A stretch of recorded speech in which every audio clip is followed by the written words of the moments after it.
Masarap ang pagkain ni Aya. Masarap ang isda, Aya. Kamukha mo daw yung anak niya. Oh, may nag-comment, Aya. Kamukha mo daw yung pusa niya. Diba? Tingin ka, tingin.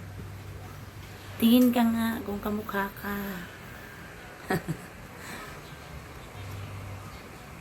Kamukha mo daw yung pusa niya, Aya. May sinadyang picture. Uubusan mo yan. Ang kinakain niya ay isda. Isang buong isda na galunggong. Almusal niya yan. O, babay na.